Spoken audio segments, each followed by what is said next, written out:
Ni bosa na ngaunanggo, ni bosa kina ndagini bulan duindu imami lauduruma na singini kuwa, si sobi ki mami sa lauduruma chung mai bambalabu. Ni bosa kina be mbole so, ni bosa kina be ulu ni bonua kina be toka itua ni mami bula. Kena wasandamu, kena be indra kita. Ni bosa kina duindui tangendi ni bula baya lo kima mitukina. Ni bosa bi kimami sa warong na lubi muni. Imami dubai sombo na maso na bambauta na dai chisu. Na imami turanga ka na imami wambulandi nandondonga. Amen. Au binakata mo bosa na ndona ulutanga ka u bambauta ni ngani chibalebu me nepuna utaki ena ngaunango sena mbongi binakani kuwa ka bato kai chigo chisunga. Na ulutanga boe bosa kino ko chisunga ka sengatal nindua. O chisunga ka sengatal nindua. Aro imbimbi bekenda na nonda apakan deitegi kenda na lotu ba Kristo. Na lotu ba Kristo ibiti.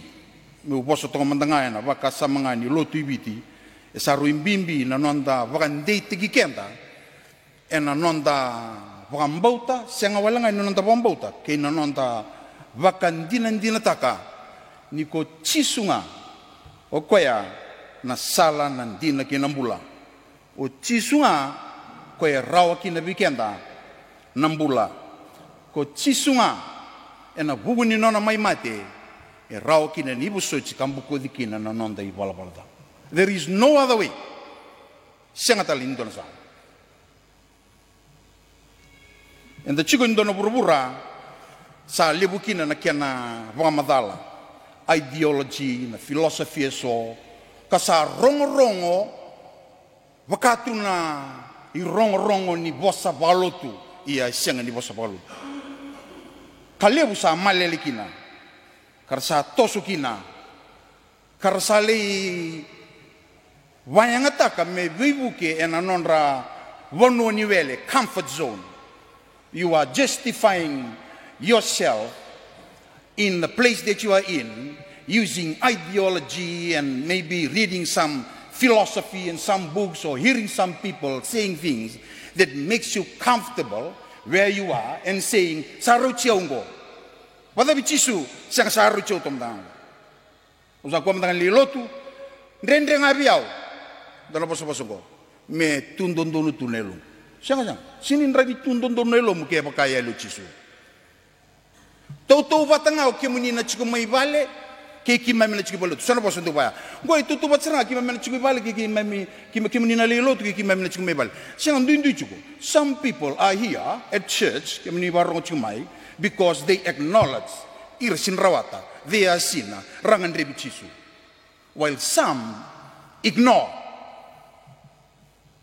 era nanumoira ni sa koichgoya na non rai laulako karsa nanumoira mesara tigonga na non rabonuanga niwele ke na bonuanga era numa ni ndonu beira ya na baka sama ni chisu e singin dan rota rawa. Why can't we escape Jesus? Why?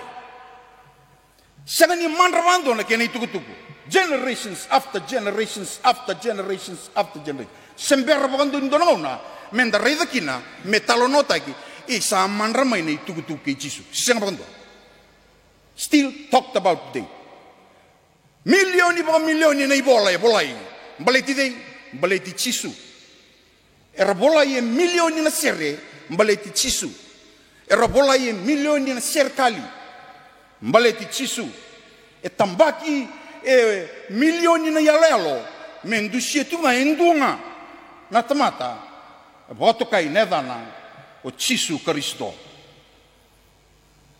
Ni narida na bese burubura ni organized like in a conference, rally, seminars where millions are invited to come. Zabrami tagaba to hear about Jesus. Merrongo de chisu.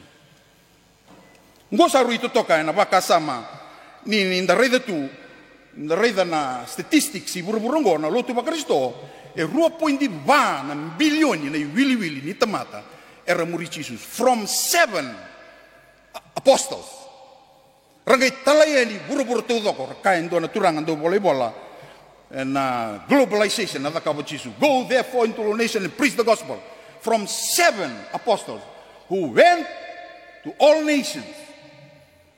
Ngono ni kuwa we rautani rua point di bana bilioni na wili oira na baba koso era muri Jesus. Siang wala ngani oya ke baka na rida na italono na binga no sawati na italono ni so era ngwele davi ira saranga kara sulir ke de membali chkwa orto na ti sepeli no orto i matemati. Why did they sacrifice themselves? Because of Jesus. Tugini bango oira na lutu tomanda baleta ni rasinga ni vea zaki tegi chisu era kai bango ni rando veso venanduru rangai vaka mai mere dinatu ena koro mai Roma ena bon era vaka ni vena manu kila rava matei bobo bale, and some of them willingly give their life. Era sulira tau doko sarngaina vaka samlibu baleta ngana dava baleta na ngoni turango chisu. Ndon maka ndon ngongo sa tuguni ni sa sengo chisu.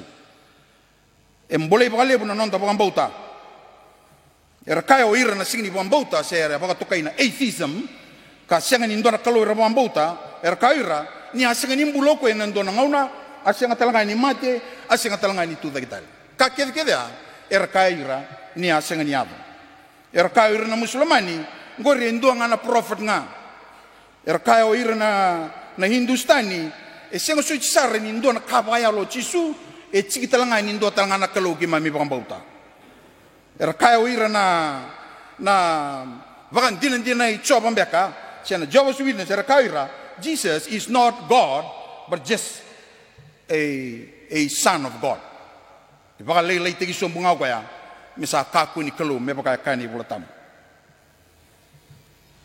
Era kaya ira na sainisi ko ira ko era singa ni lotu bakaristo ngona karaka ko ira ni vinakati na proof. We need to prove me van din taki ni bulo ko ndona ngona ya nakai to kina ni bangaluitunga no musunra ya non ra taka ko irna ndo bandi diki irna ndo kilkeli ni ra kelia chingamai archaeologist ni van din ka sini taka rautu baleta no mbula ko ya na ngoni turango chisu va talanga kina na ba madala itu vichini kwa er kaeso karabaka to kachiko nimbimbi beikenda menda lotu ngaina nondo lotu veira nonda ngasiliu baleta ni lotu bulangi na lotu nei chisu kara lotu nonra na Israeli kara kauta mai oira na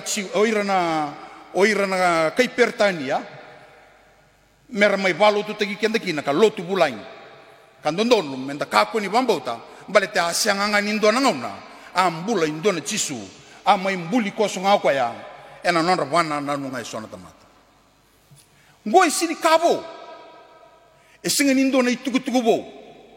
Christianity has been challenged mena veng ngona so Persian Empire, the Greek Empire, Alexander the Great, the British Empire baka mai oira wanja takani bolotambo ena ngona ngo sera baka mate chunga na bonora tukina na missionaries in China, the underground church in Korea, they are persecuted. Why? Because of the name Jesus.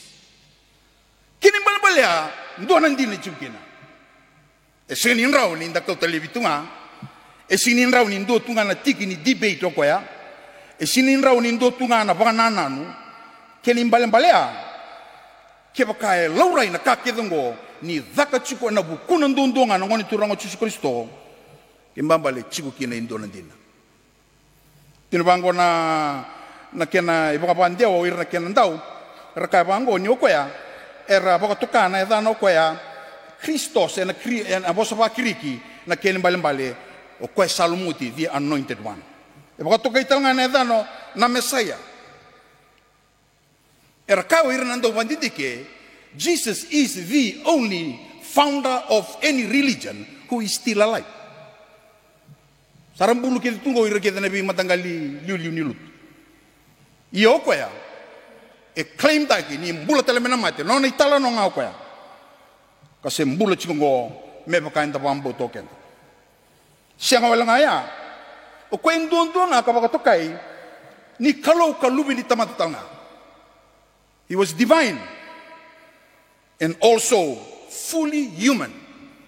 Na tubo ni kalau me mai experience ta ko ya me lau duruma na be ka me balata na buru me babuli dikenda ngai soliba na itutu ya ka senga tal nindua na kalau buru sena bi mata kalau tale ko rabambo to ir taleso me to bata ki ko no bango no choini na kena wasendo tikina indua o ko ya mbula me ni pakatiga bu eno luki na kena waserua lima sa bugurua kana ibol tambu ko ya sudu mai bwana ngone leo meri kalau katamata talanga senga tal nindua to bata ka era kao ir na historia no ir na ndau ni bandindike isenga nindu tale e boto kai me kalau e boto kai me liu ni dona lotu e senga nindo tale me fulfill ta kai bola kani tolu na ndrau na prophecy kona bika satu kuni oche ni bolotambu ngai basika mai all fulfilled in Jesus. Mathematicians try to calculate, it is impossible, but it happened.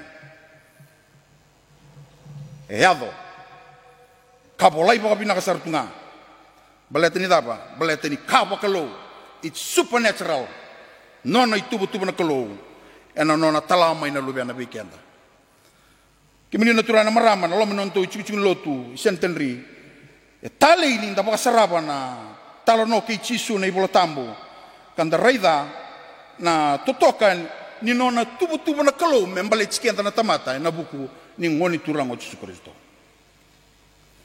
sa kauchi orto na tisay peli nando na bono baka tukai tu Sisiria Filipai ananuma na matinto Roma me baka tani na bono ya ndua na empra baka dana venando na lubeni empra sisa me baka tukai kina na bono ya rdo tukina retired veterans na bono ya sinindo na lawa baka Roma ya bauda raba bitalia tunga ndo tumbeka na non relolo me baka bitalia tigerutu na baka nduri kalau gena be matangali vengarabi ya tu kina kena matangali baka madala ngai kauchi orto kino chiso na ngoni sala ngai tarongi orto ena tarongo o they ndo kaya nyo yao.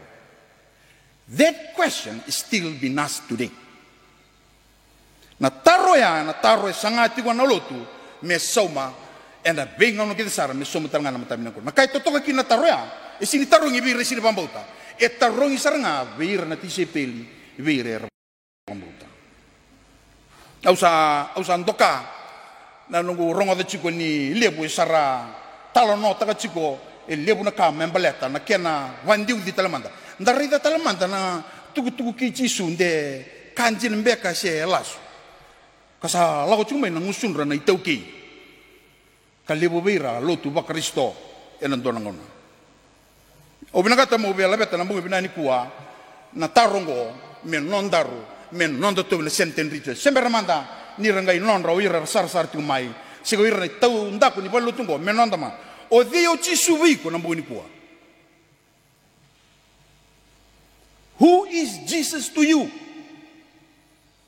Ya na taruli to romanda indongo na boba kasa mata. Is he important? E kambi mbina no mubula? Do you regard him as the most important thing in your life? Do you prioritize Jesus? Do you think of him all the time? Ondo kau itaka me boso biko na kalau ni ko dereka no mu bola tambo kan dona kau tali taka marutaka. Ondo didi na no mulongi mo lei boka sangrana no mro ngau na bata ni bita baki. Au riko taka ndambula ina ndona ngauna na nonda lotu ena bakatu na indona tradition kayali kina na kena ndina. Zapa nandina ni lotu na bewe kani ke chisu. Sa sianga na bewe kani ke chisu. Kabango Paula, be Timothy na tal chuma Efeso na karon Timothy na kena wasetul. O irango sa non ranga ndona lotu ba rirai. Ka sianga bewe kani ndina.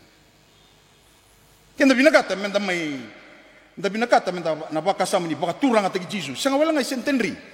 Baka turanga te chisu ibiti. This is the question that challenges all Christians if you are watching. All denomination. The proof that Jesus is alive cannot be seen in a church, organization, the budget, or any other thing, but seen in the very life that is sitting here. Kinambula saranga ko claim takachiko, I am a Christian. Unfortunately, do bidala chichugul lebuna na I am a Christian ya ki koya na rai na rai na pambauta Isaya do may bango nang rendre ko I am the Christian saranga e alia buni ni ko na kwento boleh taka chukuna Christian so pakatu erdo pakatu katu so ko na Christian tick on the box berangan do na form Christian tu na masubilidad ka siang masumay ko Tunibango na daka ni Bingarabi, yali, shying away. Mandu ataki chisu tu na matang relevo. Binakata mo be mbolea na nanda mula na singi binani ko na lo manuntu chikichilo tu centenary. Ni kadibi kenda chiko na kalo. Na baka sama ni bandin din tegi chisu. Kau pola kemundo na ibola, sini bola inandele ni batu. Iyan andele ni lo mundo sa mulum. Kemundo na koron do tara indelana dina do daunre era raidangana nom de bala rabar ro takana tamam do sa chumela malai. Why do we want to debate? Usari chunga ndona debate ela ko chunga no lotu panu again lotu pa Kristo. There was no debate. What Jesus did was that he lived the way he preached. Nonam bula sarnau ko era raidanga kabang ne bula tambu. The Jewish leaders and the Roman leaders ni rasa ready ko nga bang orang kaya. This man is speaking with authority. Beletani bulat tak sarpu. Melo besar ko beletai meli matigin. Segatal nindu na kiana baka melirao na nonam bula.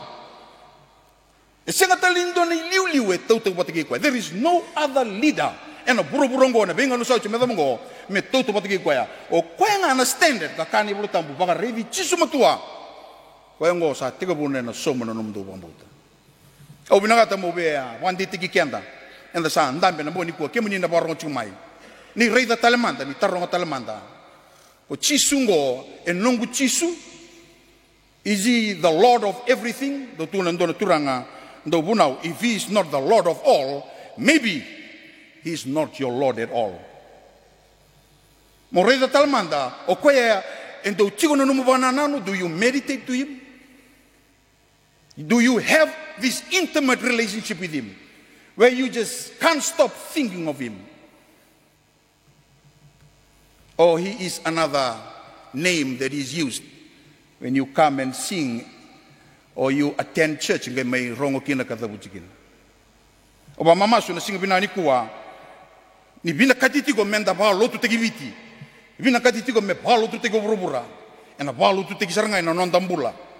Sini nga mindo na nondo kuila, kenda luto pa Kristo, sini tando kuila takawabu gibango na nondo luto siya. Na nondo bulo kenda, indivi, low reikina na loloma, low reikina na reikina marawe, low reikina na reindina. Tapi na kauto Kristo mereida. Siya mereidi weekend na bingaw na kitiwa. Usabi na kata mo tinia na lesson ngo na sigibinen kuwa, mo pakandeti kikenda. Ni taurende na nomuni bambauta na ngoni turango Yesu Kristo. Kane bola tambu na karun Timothy na kenwa situ na do me nangau na rendre bola chico pola bi Timothy no chico me Efeso. There will be hard times, hard to deal with and hard to bear. People will be lovers of self, money, entertainment than lovers of God. They will be in true form of religion erna lotu tunga bakarirai but strangers to its power. Na biwe kaniki Yesu. Ni kaku ni buli takabararo no nonda biwe kaniki batiki Yesu. Ni maroro endei. Ni kaku ni dhaki tiki kwaya. Ni okati kwaya me kambimbi na nomni mbula, nomni bale, nomni dhaka, nomni bingarabi. Au sureti mo buna una na nonda tomboshe na board ni sodelba. This is what I say. Is Jesus, au labiti Yesu na matabosha. Is Jesus still relevant to this party? Is the principle of Jesus can be incorporated? Because as believers, na wakasama ni Yesu ndondo me chiki ni nonda bulake. Chiki ni nonda bulake. O waita bitu ni kuwa na lotu ni FTA au katal chunga kina. Is your organization? Do you believe that God has called this organization? Not only member letanga na FTA, iyo me wakaro teki kina na kalona bunongo ibitu. Ndono me baya. Au kachiko yao. Not only the church. Lebo nango nusa tungi ngabango. Sianggo ritaka lotu. Sianga. Every believer is called to be a living witness. Tugu mbule Yesu. me somo ko na tarungo me tuni bango o dio chisu biko me raino kaiko o chisu Kristo na nongo ibambula mai mate ne bukungu somi kina na nongo ibala da rao kina biau na mbula tau mundu bambula mai kina I am redeemed me na kengu mate kedenga sereki kina mai na dhundu kedenga kau tunda undomu boka toka yau me ulubi ni kalau me mbaleta na nongo bambauta na ngoni turango chisu rdo kabango irana bola ene bola niko confess taka chigo na vaka samuli bungo mona numo chigo mokila every time you confess you are convinced that Jesus Christ o Chisu Kristo na nomi bambula kwa mai mate na bukungu kwa dhakaba na dhaka kedenga ni bambulai au na lubi ni kalo au sa sereki au sa rawata na mbula au sa mbula mena kengu mate kedenga au sa sereki mena kengu ibau kedenga rangi kedenga dhaka me kengu na sing yado au na sini rere mbale tasan nongo itoko chopa ado kedi ngo me baka kana roma na kena wasi walu rao mbeka bena sile wau angilosi na tamata na kaya do indai na kaya do imuri siendota na ka de dersi tito me tausi kenda me bona kalu kane bultambo sengasan yana sengan indona ka tausi kenda mai mbale na lolom mai Chisu Kristo minutura marama waturanga takana nomu Chisu baka mana na nomo bia kanike Chisu kuni boli taka bakarao wili ka me katale me matai ena veka ke de membaleta na nomo bula mengai kakuanga ni dotunga na kani vakatunga me muditu na biangara Chisu se me vata tunga bena nomo program so weekend Chisu namba batu namba 5 namba 1 ngau nangan tangai bengara Chisu ken oke ngara Chisu tu madana madango madamingo oke ko tu madana ngara Chisu me sa le weekend tunga sianga tu no bango ko sabe muriau me ka kuni muria na lomana dolatan nona kobel tai kamuriau ke bagaw ni na pa mana o me te bikim ni ndona kena bagan dina e undo maru taka bali ni undo tambe bango matana me undo barongo tanga na nungu sere sa turunga na wen matana o sinkila ena mas ngatur betul untuk musibiau na kai vakaba na nungbula kasibiti warlaki pamandu ataki for nothing mentanga mekatu na ngongo there is no Jesus no kai to toka kina there were thousands of people who saw it raida sarnga rabangan dintinta mindu baka sama tanga na kai vakaba do musita sarnga na ilungu so na ngau ndo ponto tuna motoka so warngo tuna sere dana singa ya ulaku somo chigo iratu kanda bule bo warong tunga usa tangi tu lo minimo toka betene musichiao kai vakab singa talento reni lo manyo bo ke Chisu not even my wife can love me forgive me accept me of who I am like Jesus singa talento maybe you are living in a lonely life maybe no one knows what you're doing maybe you are bond on with something seen sa tapang ngau sa bisu kitu kina let me tell you ke warno chungmai chon tabi chungo no one cares more about your life right now like Jesus senga telnin dua ena vingomi ko marroi ko ngai tukuna bi ko bakadeng eu sambo ko no mi bola ka seriki ko au na chigo ngabti ko na benga no kita sara senga telnin do na bi bandita kita nga me tau bata na bi bandita kini Chisu ena ada sa ni kaluna tamana kina lubena kina tambu me pangandi tegi kenda la kaluna ndina ram no basa robi kenda ena simde o suri kenda menda tudaki una kiri kenda ndo manda na miniti sena munindui